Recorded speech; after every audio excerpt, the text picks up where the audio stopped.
Boa tarde a todos. Eu quero inicialmente agradecer aos organizadores do evento, na pessoa do Carlos, pelo convite feito a nós na Agência Nacional do Petróleo. Ele nos fez uma visita aqui no escritório em São Paulo, há uns 6 meses atrás, falando da importância desse evento e que gostaria que a agência pudesse participar. Nós, então, atendemos o convite.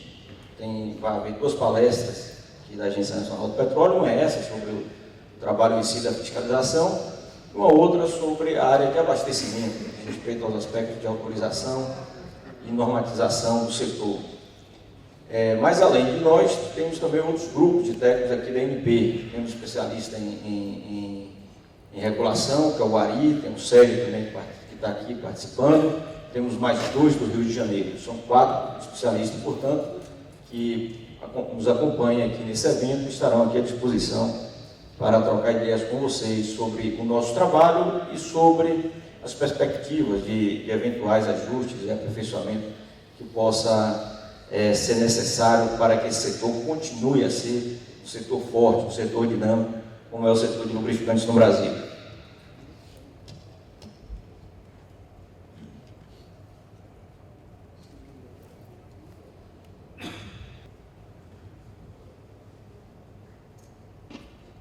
Bom, gente,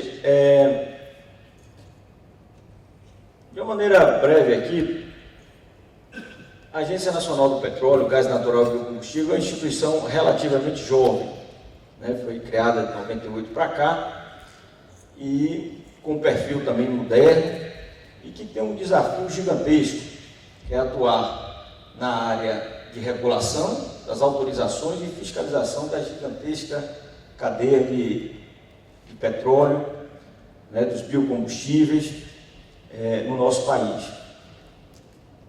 A nossa instituição, portanto, aqui é um parâmetro para vocês terem uma ideia de como nós estamos organizados, né? Nós não temos representação em todos os estados, mas temos uma atuação em todo o país. A Agência Nacional tem a sua centralidade no Rio de Janeiro, né? Uma agência que tem o seu comando e o seu ambiente de decisão formado pelo Conselho de Diretores, são 5 diretores, no meio deles um que é o diretor-geral, que hoje é a diretora Magda Chambriard.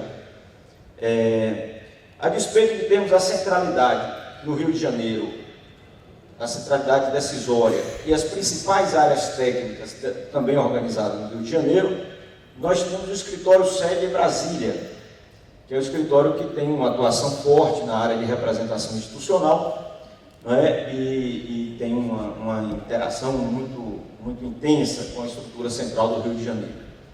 Muito se pergunta por que nós somos a única agência que a sede não é em Brasília, né? Que a centralidade não é em Brasília, ela ocorre no Rio. E isso está associado à própria indústria do petróleo. A força da produção de petróleo, sobretudo no Brasil, ela é no Rio de Janeiro. Dada essa necessidade de estarmos juntos dessa força no que diz respeito à área de exploração e produção de petróleo, né, foi que se então desenvolveu essa centralidade no Rio de Janeiro. Mas além dessas 2 unidades, nós temos outras. Temos aqui a unidade de São Paulo, que é um escritório de representação institucional e que atua na área do planejamento, execução e julgamento das ações de fiscalização da parte da cadeia do petróleo, da ponta dessa cadeia que se chama downstream. Como o escritório de São Paulo tem um outro na Bahia, responsável pelos escritórios do Nordeste, o de São Paulo é responsável por São Paulo e Paraná, temos um em Manaus, responsável pelo Norte, um outro no Rio Grande do Sul, representado pelo Rio Grande do Sul e Santa Catarina, temos também um em Belo Horizonte, que não está aqui representado, está aqui de Belo Horizonte também aqui representado. Então, é uma estrutura relativamente enxuta, apesar de termos uma responsabilidade gigantesca. Só no que diz respeito aos combustíveis e produtos acabados, são quase 150 bilhões de litros de combustíveis comercializados no Brasil. Ocorreu isso no ano passado. Para ser preciso, 144 bilhões de litros. Né? Em praticamente todos os municípios do país existe posto revendedor de combustíveis, assim também como de combustíveis líquidos, mas também de GLP. Nós temos uma estrutura de em torno de 1.200 colaboradores, entre servidores efetivos e servidores terceirizados, e com essa responsabilidade bastante significativa. Dentro do trabalho da responsabilidade da agência, se destacam as principais das nossas finalidades, diz respeito à autorização, à regulação e à fiscalização. A gente autoriza o funcionamento de toda essa indústria, desde uma pequena revendedora de GLP até a exploração, a perfuração de um poço de petróleo para estudos, por exemplo. Depende da autorização da agência. Mas, além de autorizar, a gente estabelece regras para o setor, é a regulação, que é um processo bastante rico, que eu vou tentar falar um pouquinho sobre ele um pouco mais à frente. E tem um terceiro grande campo de trabalho nosso, que diz respeito à fiscalização do cumprimento dessas regras. Não é, portanto, um desafio gigantesco. Nós somos uma instituição organizada assim, em setores também. Nós temos quase em torno de 20 unidades organizacionais aproximadamente dentro da agência. E essa organização ela acompanha a forma como a indústria se organiza.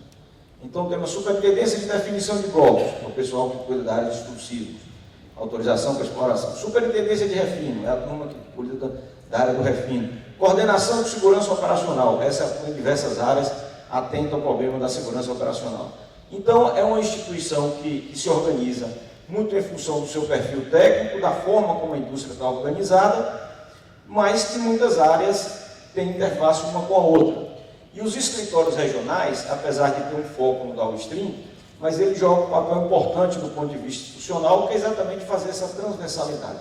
Muitas vezes as pessoas não sabem para onde encaminhar os documentos, mas se ele for lá, ele vai ter orientação. Olha, o senhor quer importar lubrificante? O procedimento é esse, você vai encaminhar para tal superintendência, a resolução é essa, você toma as providências que estão aqui estabelecidas e sua autorização irá sair dentro de um tempo relativamente rápido.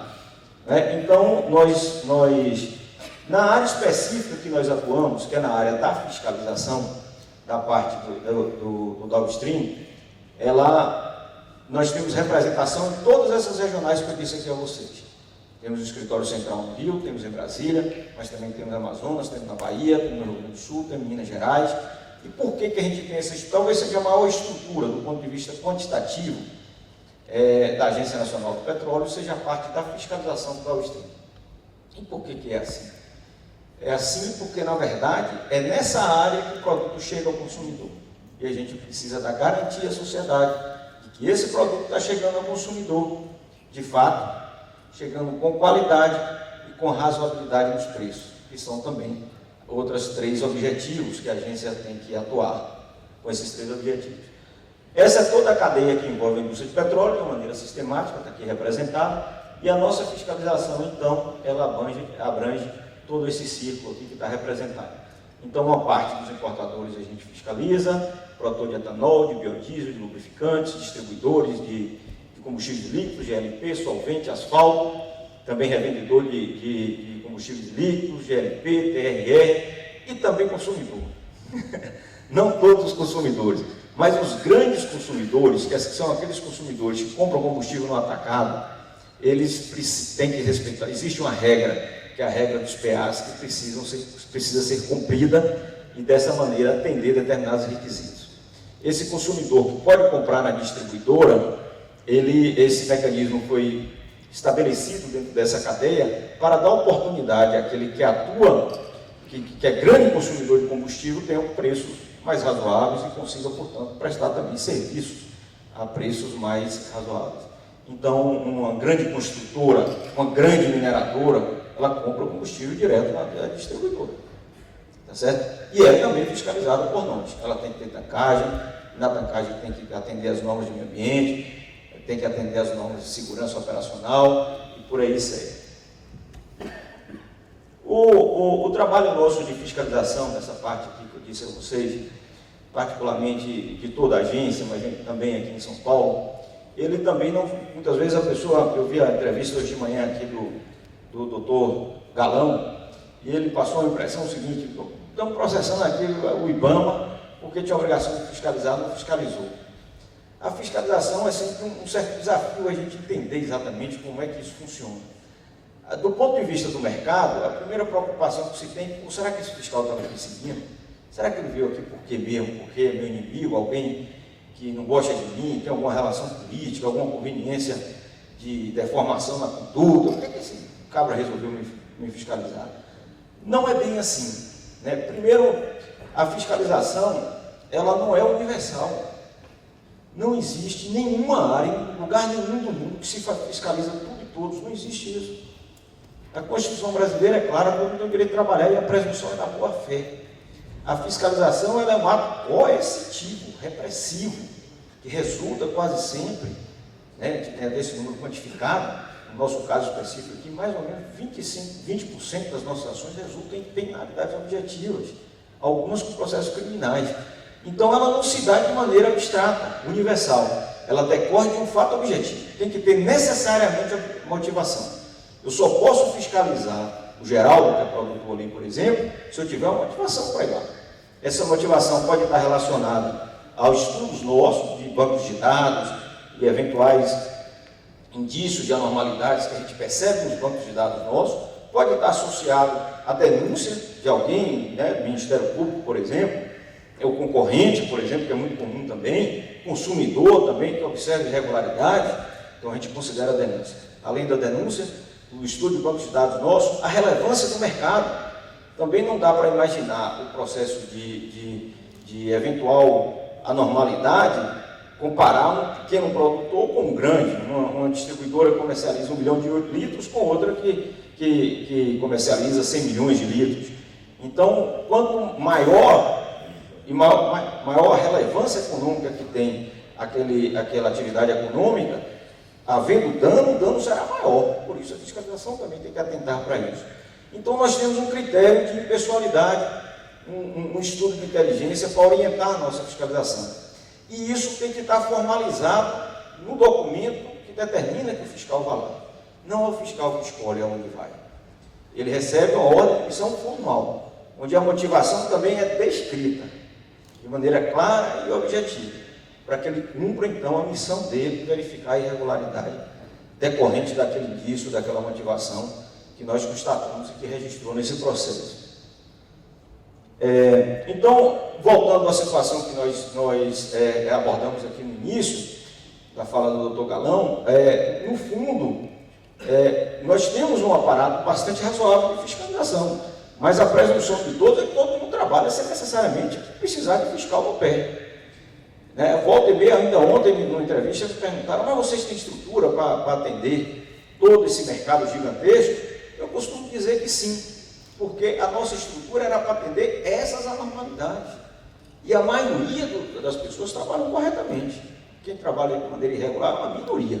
E é sobre essa minoria irregular que o aparato de fiscalização precisa atuar. Dessa maneira, por exemplo, quando me perguntaram ontem se achava que precisava melhorar a estrutura, o Estado brasileiro já custa muito caro para a sociedade. Não tem muita condição de crescer muito além disso, não. A gente tem que crescer do ponto de vista da nossa eficiência, da nossa preocupação com os resultados do nosso trabalho, com o trabalho de inteligência, mas não dá para se imaginar um Estado absurdamente grande, de tal maneira que em cada posto de gasolina, ou cada distribuidora, ou em cada produtor de lubrificante, você tem um fiscal. Isso não funciona, isso não existe em lugar nenhum do mundo.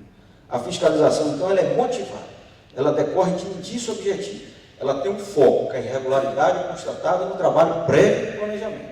E, sob esse ponto de vista, a estrutura que nós temos na ANP, ela é bastante positiva, ela tem condições de atender as demandas que estão estabelecidas, apesar do mercado grande.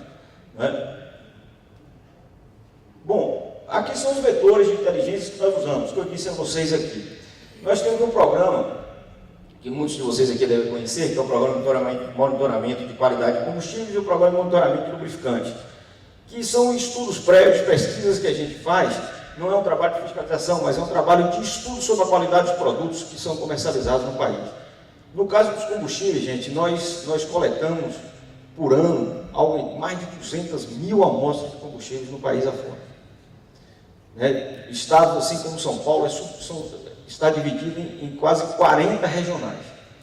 Em cada regional dessa a gente tem um gráfico de qualidade de combustível mês a mês produzido. É um programa caro para a agência, mas que tem uma importância muito grande para dar segurança à sociedade sobre a qualidade dos produtos que nós estamos, que está sendo comercializado no país e que nós temos a obrigação de regular, de fiscalizar, etc. No caso dos lubrificantes, nós já temos um programa bastante interessante que precisa ser ampliado, né, intensificado, tem sido esse o esforço, tem sido discutido a maneira de fazer isso dentro da agência, levando isso em conta que o custo é muito elevado, que não dá também para a gente imaginar um mundo perfeito, mas gastando um recurso que a gente não tem, não adianta. A gente tem que tentar algo bom, tecnicamente perfeito, mas que seja desenvolvido dentro de um limite financeiro que a sociedade suporta, para que dessa maneira a gente consiga ter uma eficiência também financeiramente sustentável, economicamente sustentável. Mas além desses dois programas, nós temos um 0800 aqui, que é um telefone gratuito, que é uma central de relacionamento com o consumidor, que a gente recebe denúncias. Para vocês terem uma ideia, só aqui em São Paulo, a gente recebe em torno de 400 denúncias por mês. É um volume bastante expressivo, que envolve os diversos campos de mercado, basicamente de maior relevância para o mercado dos combustíveis líquidos. Estudamos também a relevância econômica, e esses aqui são programas internos que a gente tem, particularmente esse, que trata dos cadastros das empresas, movimentação de produtos. Temos um outro grande programa que a gente utiliza também, que é o Programa de Monitoramento de Preços. Né? Os preços dos produtos regulados pela ANP são preços que está aqui na apresentação anterior, são preços livres. Muita gente questiona, diz que o governo interfere no preço, não é bem desse jeito. Agora, há poucos dias, tivemos grandes discussões sobre o problema do preço dos combustíveis, o governo forçou a Petrobras a manter os preços baixos. Mas, do ponto de vista de agência reguladora, ninguém pede autorização à ANP para alterar preço. Mas, se você for na ANEEL, nenhuma distribuidora de eletricidade aumenta o preço se você pedir autorização da ANEEL, não precisa da autorização. Então, nós não autorizamos, não precisa da autorização, a lei não permite. Agora, é claro que o governo, com os instrumentos que ele tem, seja de ordem tributária, no caso dos combustíveis da CID, por exemplo, ele interfere no preço. E interfere de uma maneira administrada a buscar um equilíbrio ao ambiente concorrencial, né, o que o governo julgue adequado. Mas não faz isso tabelando o preço. Não existe isso, portanto. O mecanismo que a gente julga importante no equilíbrio dos preços é estimular a concorrência do setor. Fazendo uma certa confusão aqui com os botões, mas esse programa de monitoramento de preço, ele também é muito importante para nós do ponto de vista da orientação de eventual irregularidades que possam estar surgindo em um determinado mercado. Não é? No que diz respeito ao lubrificante, gente, nós temos aqui 3 aspectos, basicamente, que nós acompanhamos no trabalho de fiscalização. Um é a questão do registro, tanto do produtor quanto do produto. Outro diz respeito ao rótulo do produto. E o terceiro diz respeito à qualidade desse produto. Não é? Como é que a gente faz isso, na verdade? Do ponto de vista do registro, os principais problemas que a gente tem encontrado diz respeito a produto sem registro de INPI. Então, ele é apreendido, a empresa é autuada, etc. Também encontramos o caso de registro desatualizado. Do ponto de vista do rótulo, os principais problemas é no rótulo não constar a origem do produto, ou a data de fabricação também não está registrada. Tem diversos problemas aqui registrados, mas os principais são esses dois. A data de fabricação, não há um registro, ou a origem do produto. Do ponto de vista da qualidade, são os principais problemas que nós temos. Dois, um que diz respeito ao aditivo, ou a ausência completa do aditivo nos lubrificantes, ou então um quantitativo de aditivo insuficiente em relação à especificação do produto. Ou no que diz respeito também aos aspectos de viscosidade cinemática fora da especificação, ou índice de viscosidade inferior a 80. Esse processo de quando identificamos esses problemas, a empresa é autuada, com multas bastante significativas, e nós vamos verificar um pouco ali à frente. Desses 3 itens principais que nós observamos na fiscalização, o registro, o rótulo e a qualidade, os percentuais médios de anormalidades que nós temos encontrado recentemente estão dando conta aqui, no caso de registro, do que nós pesquisamos, em torno de 11,8% havia problema. No caso do rótulo, 14,4% havia problema. E no caso da qualidade, 11,8% tem problema. Se nós compararmos esses produtos com os combustíveis líquidos, Esses aqui são vendidos embalados, né, portanto, uma expectativa de controle maior da qualidade. Se compararmos isso com os combustíveis líquidos, que são vendidos a granel, o cara chega no posto e pega o produto lá sem embalagem, sem coisa nenhuma, esses índices são elevados. Os combustíveis, o índice de não conformidade nosso, em média, envolvendo os principais produtos, que é o diesel, o etanol e a gasolina C, está em torno de 3%. Não é? A fiscalização que nós realizamos em 2014, nesses principais setores aqui, relacionados a esse ponto, que é o produtor de lubrificante, nós realizamos 77 ações de fiscalização. Tem em torno de 135 produtores, o que representa que aproximadamente metade foram fiscalizados, um pouco mais até, foram fiscalizados no ano 2014. Desses, 15 foram autuados, teve algum tipo de inflação. No caso dos coletores de lubrificante, 29 foram fiscalizados, 2 houveram problemas. E nos refinadores, 25 foram fiscalizados, 2 também tiveram problema. Se fizermos um comparativo em relação ao número de agentes fiscalizados, os quantitativos que há de registro na agência, o percentual é significativo, apesar de que o número absoluto não parece, mas no caso de produtor, por exemplo, que eu me lembro bem de cabeça, tem em torno de 125 produtores autorizados, você fiscalizar 77 num único ano, não é pouca coisa, é um número bastante significativo. Aqui, para dar uma ideia do total de ações de fiscalização que nós realizamos no ano 2014, foram 18.730 ações de fiscalização em todo o país. Né? Tivemos anos em que a fiscalização foi maior. Se olharmos aqui, por exemplo, em 2009, nós chegamos a realizar 28.600 ações de fiscalização. Mas é claro que aqui, o volume maior dessas fiscalizações está relacionado ao mercado dos combustíveis líquidos. Aqui nós tínhamos um cenário de anormalidade no mercado gigantesco. Né? Índice de não conformidade aí em torno de alguns produtos, quase 20%, era o caso do etanol no Nordeste, quase 20% de não conformidade existia. Né? Então, a fiscalização ela também segue essa dinâmica do problema. Né? Ela não tem um quadro estático, digamos assim, de agentes de fiscalização. O quadro é dinâmico, ele segue. Às vezes você tem um especialista, como tem alguns aqui conosco, que eles vão trabalhar em outra área, entendeu? Porque não está, na verdade, precisando, demandando a sociedade, tem demandada para resolver. Quando demanda, tira de outra área, tira outra e vai fazendo um esforço no sentido de atender aquelas exigências da sociedade. Mas desse total de 18.730 ações de fiscalização do ano de 2014, algo em torno de 4.476 resultaram em auto de infração, quer dizer, existe algum tipo de irregularidade aqui. O que representa mais ou menos, não tirei a conta exata, algo em torno de mais de 20% aqui. Né? Quer dizer, de cada 100 empresas fiscalizadas, 20 têm algum tipo de problema e é penalizada por isso.